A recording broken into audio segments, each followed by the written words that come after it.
Dans Lady vous écoute aujourd'hui, retour sur un sujet parfois tabou, c'est l'enfance maltraitée. Nous avons deux invités pour revenir sur cette question-là. Nous les recevons ensemble. Dominique Attias, bonjour. Bonjour. Vous êtes avocate au barreau de Paris. Merci pour votre présence sur notre plateau. Et avec nous, Cédric Fourcade. Bonjour monsieur. Bonjour madame. Vous êtes le chargé de mission de l'ONED et c'est l'Observatoire national de l'enfance en danger. J'ai envie de dire aujourd'hui, alors que malheureusement c'est un sujet vieux comme le monde, qu'est-ce qu'on peut encore faire? On peut tout faire. On peut, un, se mobiliser, deux, se connaître, parce que les professionnels ne travaillent pas assez ensemble et que pour pouvoir protéger un enfant, il faut être bien formé, il faut travailler ensemble, c'est-à-dire les avocats, les magistrats, les travailleurs sociaux, les psychologues, donc pour pouvoir savoir comment écouter un enfant. Parce qu'un enfant qui est maltraité ne se plaint pas forcément. Donc c'est à des signes qu'un professionnel peut se rendre compte qu'il y a quelque chose qui ne va pas et s'occuper de lui et l'aider à parler. Nous allons rentrer dans le vif du sujet, mais je ne voudrais pas manquer de noter, maître, que vous êtes en lice donc de quelque chose de particulier. Alors de quoi s'agit-il pour parler au féminin ? Oui, alors, je me présente au vice-bâtonnat du barreau de Paris avec Frédéric Sicard. Nos élections ont lieu les 23 et 25 juin 2015. Et notre slogan, c'est « Libre pour servir ». Voilà qui est dit. Bien sûr, nous n'allons pas terminer cette émission sans revenir sur la considération de est-ce qu'une femme serait la bienvenue. Absolument, c'est de l'actualité. Alors, Monsieur Fourcade, y a-t-il eu une évolution dans le constat qui est fait sur la question de la maltraitance des enfants? Déjà, quels sont ces signes que les professionnels doivent pouvoir repérer? Et puis, les particuliers aussi, qu'est-ce qui est considéré comme étant de la maltraitance en endroit des enfants? Alors, vous pointez, vous suggériez de connaître les choses qui étaient améliorables. C'est par exemple en question de repérage effectivement des situations de maltraitance ou d'enfance en danger. Il y a encore beaucoup de travail à faire, autant pour élaborer un langage commun entre les différents professionnels, comme souligné Maître Attias, autant de la sphère publique que privée, travailleurs sociaux, avocats, etc. Et surtout, peut-être mobiliser encore davantage la société civile, par exemple, quelque chose qui revient régulièrement. Il y a des outils mis à disposition du grand public pour signaler les situations d'enfance en danger. Je pense par exemple au numéro national, le 119. Parfois, on qualifie cela de délation. Eh bien non, c'est venir en aide à un enfant en danger.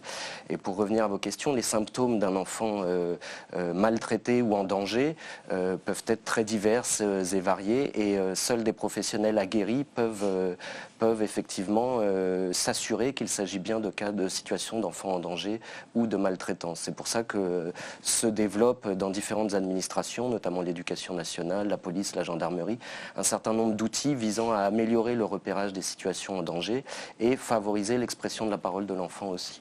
Alors la parole de l'enfant, la vérité sort de la bouche des enfants, toujours, maître ? Ça n'est pas grave que la vérité sorte ou ne sorte pas, parce qu'elle ne sort pas forcément. Sa vérité sort, ce qui n'est pas forcément la vérité. Vous savez, ce qui est important, c'est de permettre à un enfant de s'exprimer. C'est un droit. C'est un droit qu'ont les enfants, puisque vous savez qu'il y a une convention qui s'appelle la Convention internationale des droits de l'enfant. Il y a la Charte africaine des droits de l'enfant et du bien-être de l'enfant, qui permet à un enfant de s'exprimer. Ce n'est pas en opposition aux parents, Jamais, c'est pas ça le problème. On sait bien que le conflit de génération est récurrent. C'est pas un conflit de génération. Par exemple, un domaine sur lequel je travaille beaucoup avec le barreau, c'est les conséquences des violences conjugales sur les enfants. Est-ce que vous savez que 80% des enfants assistent ou entendent ou sont victimes collatérales des violences conjugales que subissent souvent les femmes dans les couples? C'est quelque chose qui n'est pas connu et c'est quelque chose qui a un effet catastrophique sur un enfant. Catastrophique. Je pourrais vous raconter même des enfants que j'ai défendus puisque je suis avocate d'enfants. Je ne suis pas qu'avocate, je suis avocate d'enfants car tout enfant a droit à avoir un avocat à ses côtés, un avocat spécialement formé. Enfant de 7 à 77 ans? Eh bien, nous ne sommes plus à 77 ans, même si on reste enfant quelque part. Hein. Mais en principe, c'est jusqu'à 18 ans. Un enfant, c'est ce que dit la charte africaine et la CIDE, c'est jusqu'à 18 ans déjà. Et c'est à partir du moment, on peut dire, où il a le discernement. Et vous êtes tombé pile, car c'est souvent, les magistrats estiment qu'à partir de 7 ans, un enfant commence à avoir le discernement. Est-ce qu'on ne nage pas en pleine subjectivité quand même, Cédric Fourcade, dans cette appréciation des choses? Parce que ce qui est considéré aujourd'hui comme étant de la maltraitance ou de l'enfance en danger ne l'a pas nécessairement toujours été, quelles que soient les cultures d'ailleurs. C'est en évolution constante. Encore une fois, je crois qu'il faut s'attacher d'abord aux symptômes chez l'enfant. C'est ça qui va permettre de dire si l'enfant est en danger ou pas, et non pas des appréciations morales qui pourraient être posées à une période ou à une autre de l'histoire collective, quel que soit le pays. C'est vraiment en partant des symptômes de l'enfant, hein, qui peuvent être de l'anorexie, de la boulimie, un repli sur soi, une perte de résultats scolaires, etc., que l'on va pouvoir se dire que cet enfant est en danger, et ensuite confier. Une fois qu'on a les premiers symptômes, les premiers doutes, si vous voulez, sur une situation, confier à des professionnels spécialistes de l'expertise et de l'évaluation pour dire si oui ou non il y a besoin de l'intervention. Alors d'abord des parents, puisque les parents restent les premiers protecteurs de l'enfant, et c'est d'abord eux qu'on va solliciter en leur disant voilà, votre enfant est en difficulté, qu'est-ce que vous en pensez? Et en cas d'opposition parentale ou en cas de non-production des faits de cette prise en charge, ce seront aux autorités judiciaires d'intervenir pour protéger l'enfant. Alors, protéger l'enfant, n'y a-t-il pas une maltraitance des parents, une maltraitance institutionnelle qui elle-même peut produire une maltraitance des enfants? Bien sûr, bien sûr. Alors, si vous voulez, moi, c'est quelque chose qui m'a frappée, c'est qu'il est important qu'on puisse avoir une appréhension d'abord de la famille. J'ai fait des études à Paris 8 sur la pratique du droit par les familles migrantes. Et c'est absolument passionnant parce que vous pouvez faire des contresens terribles en ne connaissant pas la culture du pays d'origine de la famille. Cédric l'a dit, la famille est au centre. L'enfant est à côté de ses parents. Il arrive que des parents soient maltraitants, malheureusement. Et j'ai eu le cas justement d'un petit garçon. Alors c'était pas de l'anorexie, c'était pas ça. Il a fait un acte de délinquance. Et c'est en commettant cet acte de délinquance, il avait été violent avec un copain, il avait été arrêté, donc ça s'appelle violence sur autrui, etc. Et c'est à son éducatrice qu'il a avoué que depuis l'âge de 7 ans, le papa était parti depuis longtemps, que le monsieur qui vivait avec sa mère le maltraitait de manière terrible et qu'il y avait beaucoup de violence à la maison et que la mère ne savait pas comment le protéger. On a pu travailler avec des problématiques notamment aussi de ce qui se passait au pays, en s'appuyant sur la grand-mère maternelle, en comprenant aussi ce qui avait pu se passer là-bas, car la maman elle-même avait subi des violences au pays. Et c'est comme ça qu'on a pu ramener un petit peu d'ordre dans la famille. Et cet enfant qui était à l'origine un enfant délinquant, en définitive, c'était un enfant victime. Il n'en avait jamais parlé à personne. Oui, Cédric a raison, il commençait à fuguer, à ne plus aller en classe. C'était pour lui sa manière d'appeler au secours, de montrer sa rage quelque part. Ne pensez-vous pas que quelque part les parents risquent de se sentir pris en otage? Parce qu'on entend bien ce que vous dites, maître, notamment dans les familles, c'est une question de classe sociale parfois, mais pas seulement, il est important de le préciser, mais dans des considérations où la loi dit qu'il ne faut pas, on va parler de la célébrissime ou la tristement célèbre fessée, on ne doit pas, on ne peut pas, on ne peut plus, et le manque d'accompagnement des enfants entre deux extrêmes, ne pensez-vous pas que les parents parfois ne savent plus où donner de la fessée? Alors vous posez une question intéressante, mais c'est justement un des enjeux de la loi de 2007 que de replacer les parents, enfin l'intérêt supérieur de l'enfant au centre du dispositif, mais sans oublier l'autorité parentale, puisque, comme on disait tout à l'heure avec Maître Athias, le premier protecteur des enfants, ce sont ses parents. Donc on va d'abord travailler sur ses compétences parentales, visant à protéger l'enfant. La fessée en tant que telle, à ce jour, n'est pas interdite, je parle sous contrôle de Maître Athias. En revanche, il y a un arsenal législatif, si des coups et blessures volontaires y a entraîné une interdiction temporaire de travail, etc., il y aurait des choses pour poursuivre éventuellement des parents qui frapperaient leur enfant. Ce que je veux dire par là, c'est qu'on va d'abord essayer, alors sauf dans les cas de maltraitance extrême, hein, où là, c'est le répressif, répressif et le pénal qui entre en cause, la prison, etc., et la protection du gamin en parallèle. Mais dans les cas d'enfance en danger, sans ces cas extrêmes, on va d'abord travailler à valoriser les compétences parentales, plutôt que de pointer du doigt, comme ça a pu se faire dans notre arsenal législatif antérieur, pointer du doigt les défaillances parentales. Là, on va plutôt s'appuyer sur leurs compétences pour essayer de les valoriser et faire en sorte qu'ils redeviennent à même de protéger leur enfant.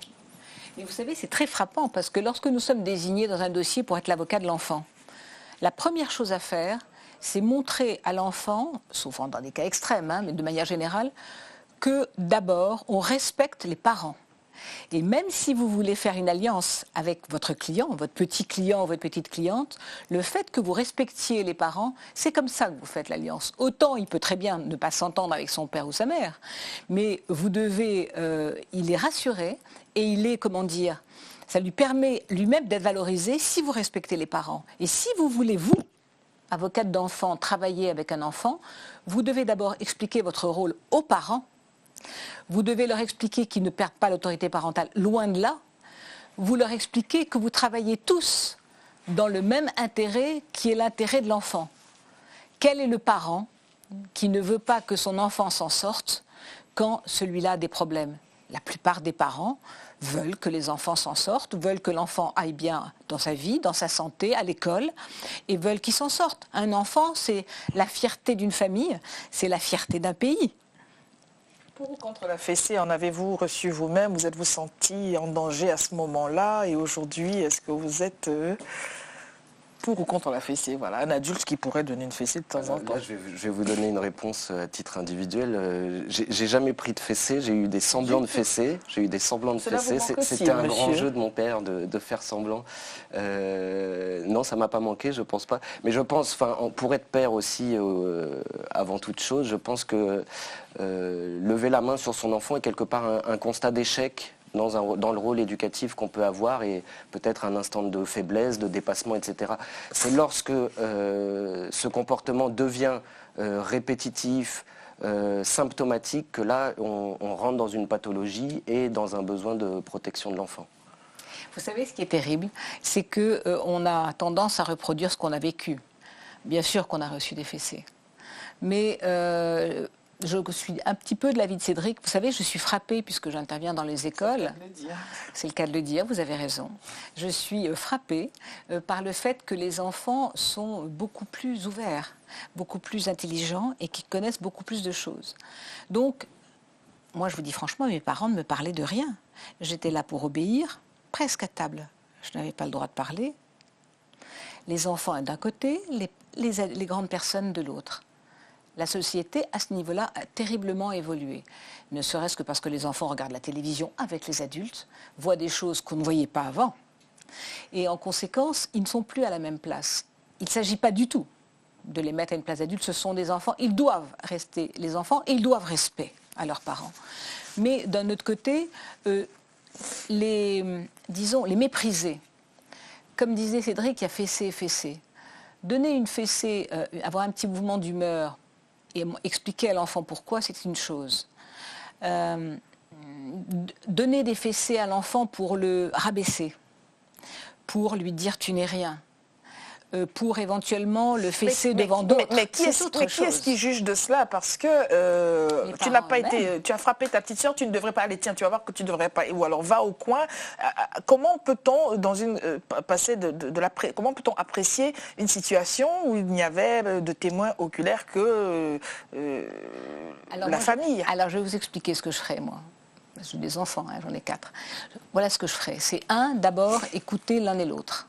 Les arguments de l'un, l'argument de l'autre. À supposer professionnelle, maître. Peut-être, mais j'allais dire, peut-être que si on s'écoutait mieux, on se comprendrait mieux. Et ça éviterait pas mal de malentendus dans la vie. Donc, je pense que c'est pas professionnel, je pense que c'est quelque chose qu'on devrait tous faire, mieux s'entendre et mieux s'écouter. Donc, on écoute l'un et l'autre, évidemment, le plus grand. On a tendance à être plus sévère avec lui qu'avec le plus petit, parce qu'on dit qu'il a quand même plus de force et plus de pouvoir.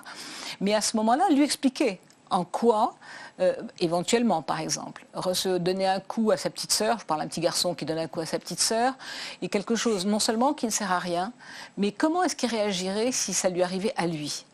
Alors il ne s'agit pas de ne pas le punir, il s'agit de lui expliquer la punition. Je pense que lui expliquer la punition aura beaucoup plus de poids que de se Il la contenter. comprendra mieux si on la lui explique que si on la lui applique. Je pense qu'on peut faire les deux. On peut appliquer, expliquer d'abord, appliquer ensuite, d'accord? Et aussi mettre la personne en situation. Je suis frappée, vous savez, quand je défends un jeune qui a bousculé une dame, par exemple, et qui lui a pris son portable. Une dame, quelquefois, qui n'est pas jeune. Je lui dis, attends, si ce que tu faisais là, parce qu'eux, ils ne voient pas la dame, hein, ils voient le portable et la main. Ils voient le portable et la main. Qui se balade tout. Voilà, c'est ça. Une main, un peu ça, portable. hein, un peu ça. Et quand on lui dit, mais attends, tu as une grand-mère? Tu aimes ta grand-mère? En général, ils adorent les grand-mères. Les grand-mères, on les adore tous, plus que les parents, quelquefois. Pas celle des autres. Pas celle des autres. Et qu'on lui dit, mais est-ce que tu imagines si ce qui se passait là, tu l'avais fait subir à ta grand-mère? Comment? Si un de tes copains avait fait ça à une grand-mère, qu'est-ce que tu en penserais? Ils sont horrifiés. Quand même. Ben oui. On peut rester optimiste. Tant qu'ils sont encore horrifiés, on peut dire que tout va bien. Ils sont souvent horrifiés, contrairement à ce qu'on pense. Ils sont souvent horrifiés, mais ils ne le montrent pas. Alors, sur l'exemple, tu as frappé ta sœur, voilà ce que ça fait. Que pensez-vous de cela? Alors d'un point de vue éducatif, c'est intéressant ce que vous dites, c'est toujours important l'exemplarité des adultes vis-à-vis des enfants, quels qu'ils soient, les professionnels qui les prennent en charge, les parents bien entendu, tous les aînés. Et dans l'exemple que vous donnez, tu as tapé ta sœur, ce n'est pas bien, et paf, je te tape. Éducativement parlant, l'enfant, c'est compliqué pour lui parce que mais il on se a bien retrouve. vu ce que disait Maître Voilà. Attias. Donc après, Et il faut si de c'était ta l'explication. grand-mère, les ados sont horrifiés. Donc si je te mets une fessée, c'est horrifiant. Oui, bah, ça donne peut-être moins envie de recommencer, non? Je ne suis pas certain que la sanction empêche toujours de recommencer, si vous voulez. La sanction au sens de châtiment corporel. Cela vous Ouais. manque-t-il d'avoir reçu des fessées, M. Fourcade? J'en ai pas reçu. Oui, cela vous manque-t-il? Non, je ne crois pas. Alors, plus sérieusement, il y a donc des observatoires, les sociétés se mobilisent ça et là, mais est-ce qu'on peut s'attendre à une certaine universalité de l'appréciation des situations? Parce que, on va parler de la dimension culturelle, là où peut-être il est de bon ton, pas de maltraiter, mais de poser un acte qui, par ailleurs, dans un autre contexte, lui pourrait être considéré comme étant de la maltraitance. Entre les deux extrêmes, n'y a-t-il pas un juste milieu? Existe-t-il ce juste milieu? Ce juste milieu est-il flexible en fonction des frontières? Comment est-ce que vous, professionnels de la question, vous organisez-vous par rapport à cela? Alors moi, je crois qu'on ne peut pas imposer ces solutions sans que la personne à qui ça s'adresse ou la population à qui ça s'adresse n'ait adhéré. Ça ne sert à rien d'essayer de plaquer des solutions qui sont appliquées dans un pays, dans un autre pays, si les citoyens ne sont pas convaincus de l'efficacité ou de l'efficience. On est sûr d'avoir tout faux. Tout faux. Et on le voit, on l'a vu dans des quantités de domaines qui sont pas peut-être celui-là, mais on a vu la problématique du sida, on a vu la problématique de l'excision. C'est un travail à faire en interne avec les gens qui ont du pouvoir dans le pays, avec éventuellement, je parle pour l'Afrique, éventuellement des chefs coutumiers qui ont souvent beaucoup plus de pouvoir que éventuellement les hommes politiques eux-mêmes, de travailler avec la population, de travailler, pardon de dire ça Cédric, mais moi j'y crois beaucoup, de travailler avec les femmes. Les femmes sont d'abord celles qui sont dans un premier temps proches des enfants, qui sont un petit peu, quand même, quoi qu'on dise, je vais peut-être en choquer certains, mais pour moi, forme de chef de famille. Allez, les chefs de famille, vive les femmes africaines.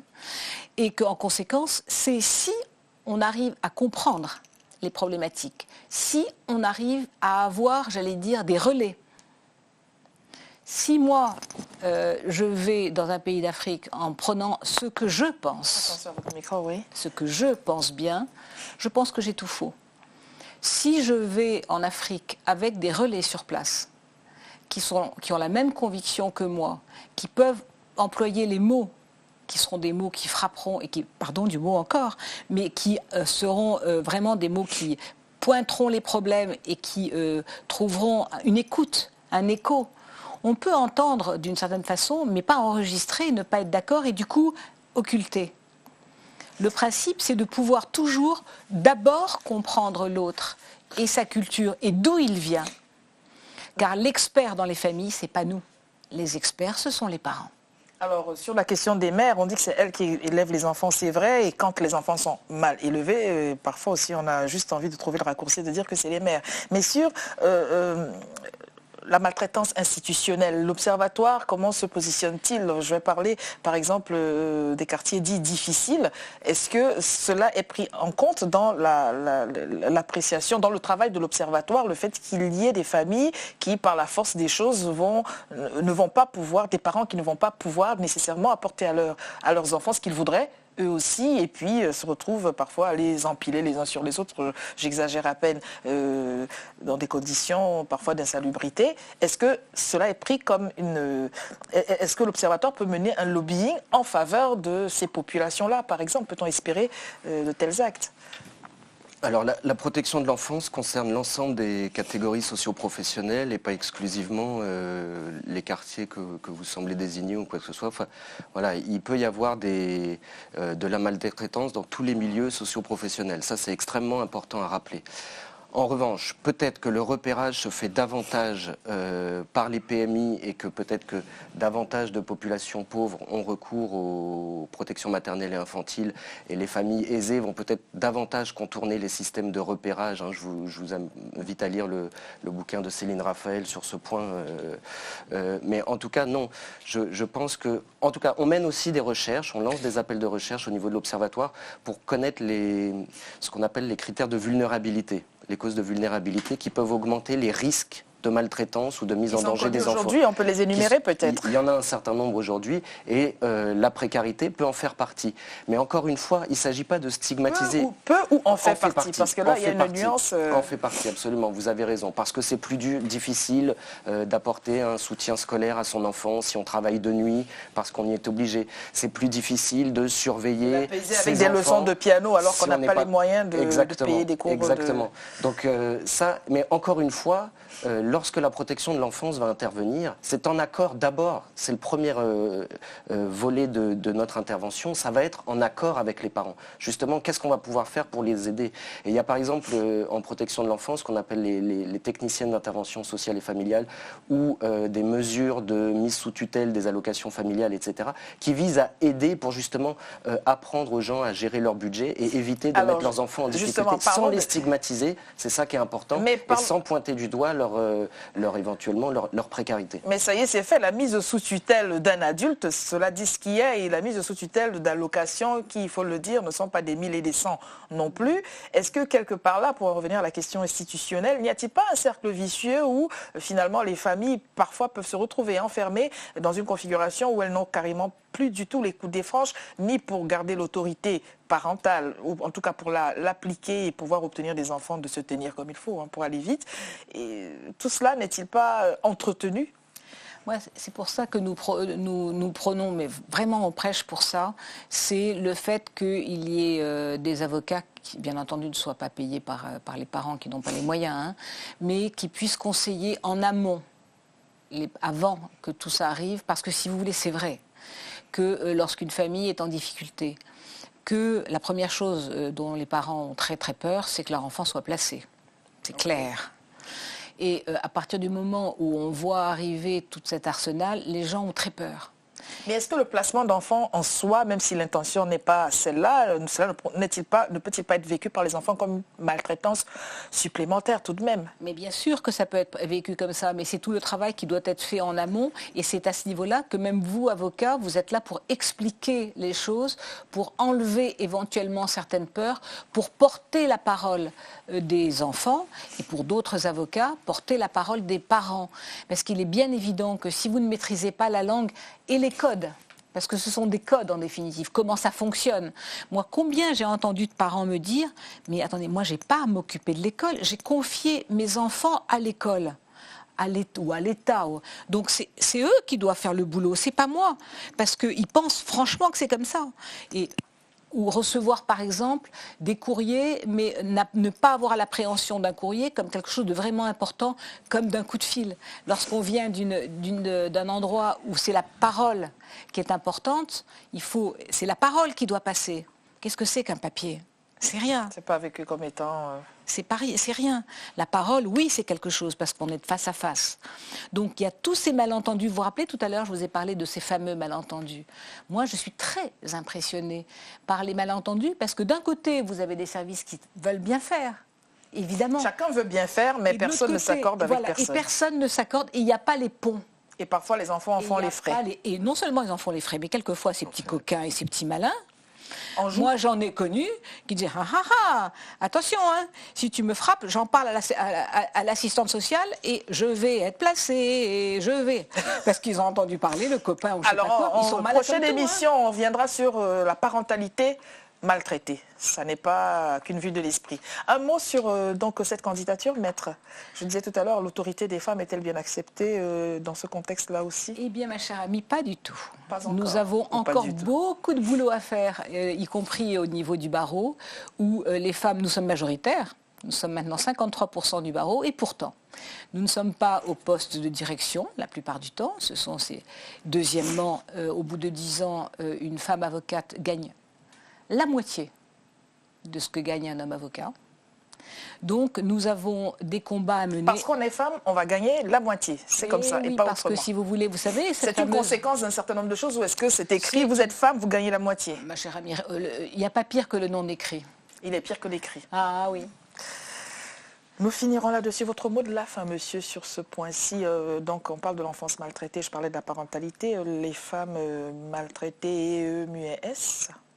Alors justement, je vous invite à lire les productions de l'Observatoire national de l'enfance en danger, qui a rédigé en 2009 un rapport sur les enfants exposés aux violences conjugales et qui font, voilà, qui sont des victimes à part entière, même sans être témoins directs des scènes de violence. Les rapports de l'ONED sont très bien. Hein. Merci à tous les deux d'avoir accepté de participer à notre émission. Pardon encore, j'avais l'œil qui pleure, ça n'était pas le sujet, mais des fois, il y a une petite poussière qui ne peut pas être délogée.